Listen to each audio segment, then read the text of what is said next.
You look at all these television preachers on Christian television in Hyderabad in India. మరి హైదరాబాద్ లో ఇండియాలో ఉన్నటువంటి ఆ క్రైస్తవ టెలివిజన్ ఛానల్స్ లో బోధకులందరినీ చూడండి. Many of you have watched all of them and you know what I'm talking about. మీలో అందరూ అనేకులు వాటిని చూశారు. నేను చెప్పేదేంటో మీకు తెలుసు.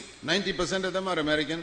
90% మంది వారందరూ America దేశస్థులు. They got a lot of money. వారికి ఎంతో డబ్బు ఉంది. But notice one thing. ఒక్కటి గమనించండి. They will all ask you for money. వారు ఎల్లప్పుడూ నిన్ను డబ్బు అడుగుతూ ఉంటారు. That is the clearest proof that they are not like Jesus Christ. వారు యేసుక్రీస్తును వంటి వారు కారు అనడానికి అదొక రుజువు. Can you show me one place in scripture where Jesus asked people to give him money? కనుక ఒక్క చోట యేసుప్రభు వారు అయ్యా మీ డబ్బు నాకు ఇవ్వండి అని అడిగినటువంటి దాఖలాలు ఎక్కడ ఉన్నాయో చూపించండి. Never.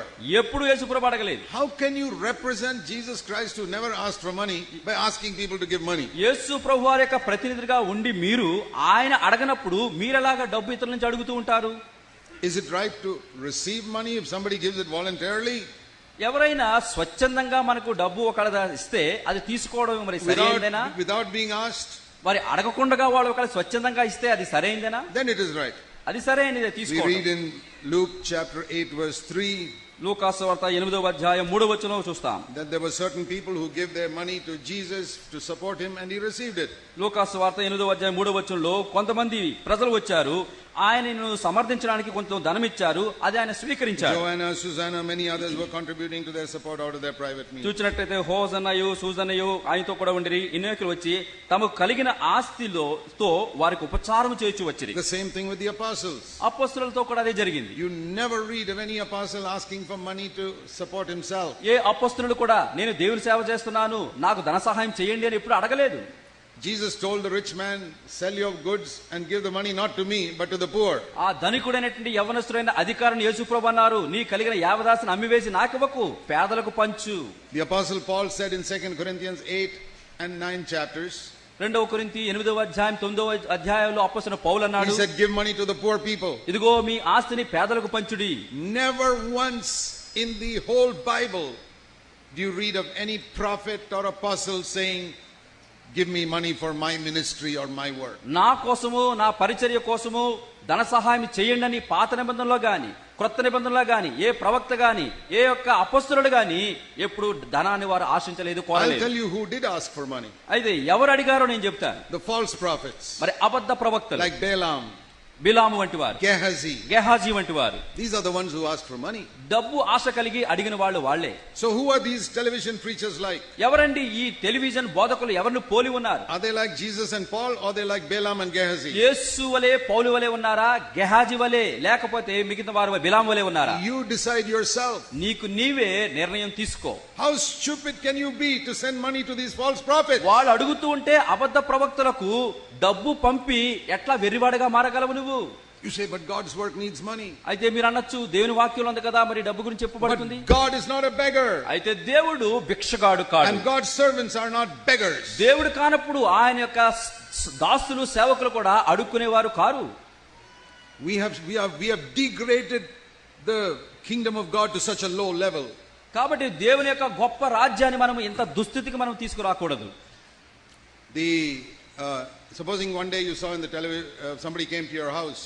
ఉదాహరణకి ఎవరో మీ ఇంటికి వచ్చారు, or somebody came on television, ఎవరో టెలివిజన్ లో కనిపించారు with a suit and tie, అది సూటు బూట్ అంతా వేసుకుని, and says I am the ambassador for United States of America. మరి అమెరికా సంయుక్త రాష్ట్రాల నుంచి వచ్చినటువంటి రాయబారిని నేను అని చెప్పొచ్చు. It's on television. అది టెలివిజన్ మీద. We are having a lot of difficulty with money in our country. మా దేశంలో అమెరికాలో డబ్బు గురించి అయినటువంటి చాలా ఇబ్బందులు ఉన్నాయి. Please send a donation to my address for 500 rupees or 1000 rupees.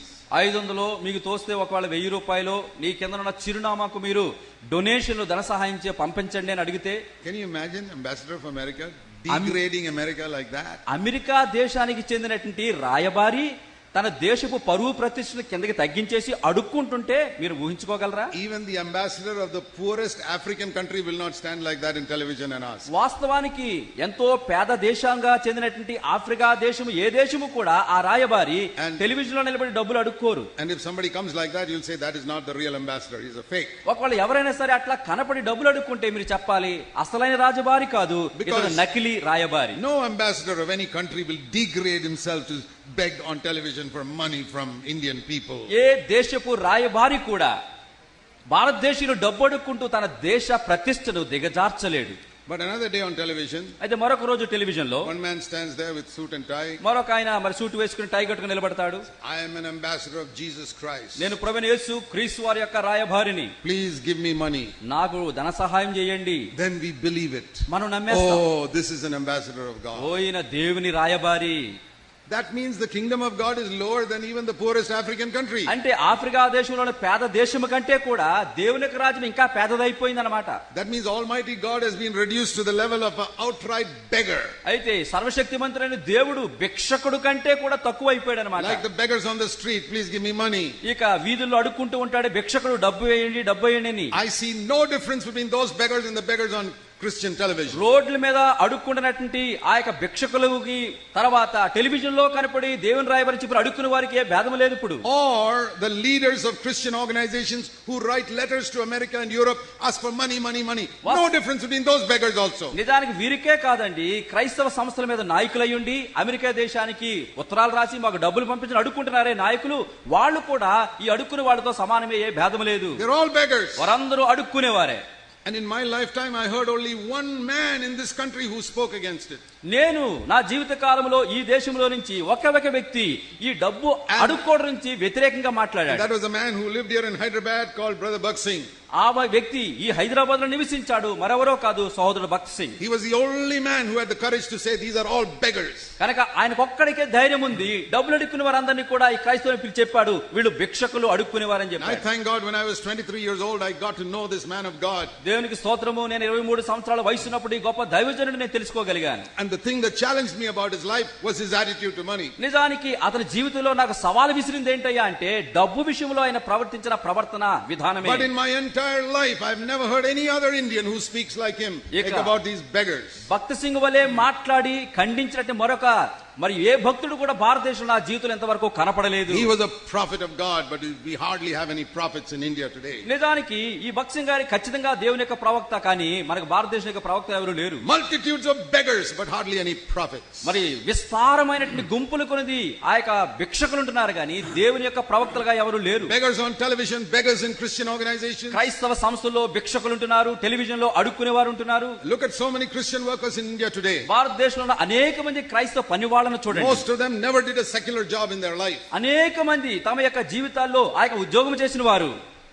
And they have come into Christian work and they earn 10 times what they would have earned if they were doing a secular job. ఒకవేళ వారు ఉద్యోగం చేస్తుంటే సంపాదించిన కంటే కూడా క్రైస్తవ సేవ చేయడంలో 10 రెట్లు 100 రెట్లు ఎక్కువ సంపాదించేస్తున్నారు. Did Jesus earn more by coming to the earth from heaven, or did he earn less? పరలోకంలో సమస్తాన్ని విడిచి భూమికి వచ్చిన తర్వాత యేసు ప్రభు అక్కడికంటే ఎక్కువ సంపాదించుకున్నాడా పోగొట్టుకున్నాడా? Paul's father was a rich businessman in Tarsus. మరి తార్సులో చూసినట్లయితే పౌలు యొక్క తండ్రి గొప్ప వ్యాపారవేత్త. He could have gone back to done his and continued his father's business as a Christian businessman. నిజానికి అతను తండ్రి దగ్గరికి వెళ్ళిపోయి మరి క్రైస్తవుడు చేసే పని కంటే కూడా ఎక్కువ డబ్బు సంపాదించుండేవాడు తండ్రి. But he served the Lord. అయినప్పటికీ అన్ని విడిచి పౌలు దేవుని సేవించాడు. Did he earn more by serving the Lord or less? ప్రభువును సేవించడం ద్వారా అపొస్తలుడైన పౌలు ఎక్కువ డబ్బు సంపాదించుకున్నాడా పోగొట్టుకున్నాడా? He could not have sometimes money to eat food. కొన్ని సార్లు ఉపవాసాలతో గడిపాడు, తినడానికి తిండి లేకుండా గడిపాడు పౌలు.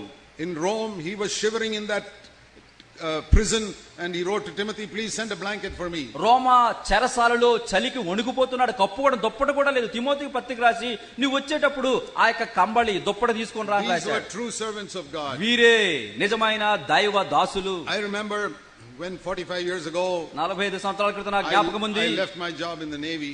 నేను నేవీలో పనిచేశాను, ఆ ఉద్యోగం విడిచిపెట్టాను. My income dropped 85%. 85% నా ఆదాయం పడిపోయింది. Then I knew God has called me. దేవుడు నన్ను పిలిచాడు అని నేను But తెలుసుకున్నాను. today's Christian workers, their income increases 10 times when they serve the Lord. అయితే నేడు క్రైస్తవ పని వాళ్ళు ఉంటున్నారే, వాళ్ళ ఆదాయం పడిపోదు.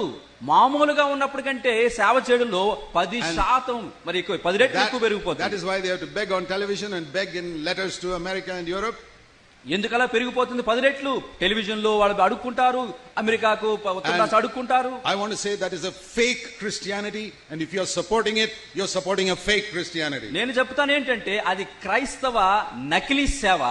వారిని మీరు ధన సహాయం చేస్తే ఆ అబద్ధాన్ని మీరు ప్రోత్సహించినట్లుగా అవుతారు. These are not true prophets of God. వారు నిజమైన దేవుని ప్రవక్తలు car. You show me one example in the whole Bible of any prophet, apostle or Jesus who asked people to give him money.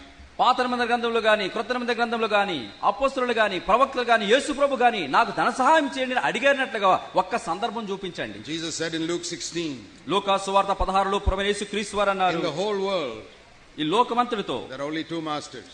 ఇద్దరు యజమానులు ఉన్నారు. Who are the two masters in the world? ఈ లోకమంతట్లో ఉన్న ఇద్దరు యజమానులు ఎవరు? Most Christians will say God and the devil. గనక అక్కడ ఉన్నట్టు ఎవరంటే క్రైస్తవులు అందరూ చెప్తారు అక్కడ దేవుడు తర్వాత అపవాది అని. Jesus said no. యేసు ప్రభు అట్లా చెప్పలేదు. Luke 16:13. లూకా సువార్త 16వ అధ్యాయం 13వ వచనం. God and material wealth. దేవుడు ఆ తర్వాత ఆస్తి ఆ యొక్క వస్తు సంబంధమైన money and wealth. గనక యేసు ఒకవైపు డబ్బు ఒకవైపు. And he says you cannot be devoted to both of them. ఈ ఇద్దరు యజమానులకు నీవు సేవ చేయలేవు. You cannot love both of them. ఇద్దరిని నువ్వు ప్రేమించలేవు. You have to decide which one you are going to serve.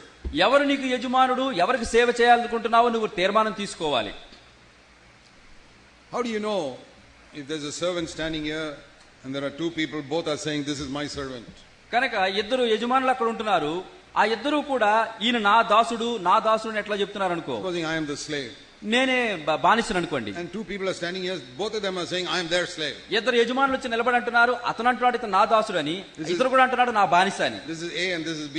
ఏ అతను బి అతను. How to find out? How will you find out whose slave I am? వాస్తవానికి ఇతను ఎవరు బానిస, ఏకి బానిస బికి బానిస ఎట్లా తెలుసుకోవటం? It's very easy. చాలా తేలిక.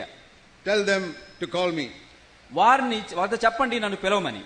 Then I'll find out who is the slave. అప్పుడు తెలిసిపోద్ది ఎవరికి నేను బానిసను. If A calls me, ఏ నన్ను పిలిచాడు అనుకోండి, I don't listen. నేను అసలు వినను. I'm not his slave. అంటే అతను బానిసను కాను. If B calls me, B పిలిచాడు అనుకోండి, I immediately go. వెంటనే నేను ప్రతిస్పందిస్తాను. I'm his slave. అంటే బికి నేను బానిసను. Isn't that very simple? అంత తేలికే కదా. Now here's God and here's money. ఇక్కడ దేవుడున్నాడు, ఒక పక్క సిరి ఉంది. How to find out whose slave you are? ఇప్పుడు నువ్వు దేవుడికి దాసుడువా, డబ్బు సిరికి దాసుడువా ఎట్లా తెలుసుకోవడం? And God calls you to do something. దేవుడన్నా ఆ పని చేయని పిలిస్తే, money calls you to do something. సిరి ఈ సంపదని పిలిస్తే, you find out immediately whose slave you are. ఎవరికి మాట వింటున్నావు వెంటనే తెలిసిపోదు ఎవరికి దాసుడువో. Can you be one time this person's slave, another time this person's slave? ఒక రోజేమో డబ్బుకి నువ్వు మాట వినడం, ఒక రోజు యేసు మాట వినడం అట్లా చేయగలవా? No, you will not employ a servant. No company will in this Hyderabad will employ a worker who goes one time to one office, another time to another office. A company కూడా హైదరాబాద్ లో ఉన్నది ఒక రోజేమో ఒక కంపెనీకి, రెండో రోజు ఇంకో కంపెనీ పనిచేస్తే అట్లాంటి జీతగాడిగా పెట్టుకోరు. They will sack you. వాళ్ళు వెంటనే ఉద్యోగం నుంచి తీసేస్తారు. See, if you work in this office, you come every day to this office. ఈ ఆఫీసులో పని చేస్తావా, ప్రతిరోజు రావాలి. How can you work in two offices? మరి రెండు ఆఫీసులు అట్లా చేయగలవు నువ్వు? It is so simple. ఎంతో తేలిక. I believe this is the main reason why many Christians have not entered into this new covenant life.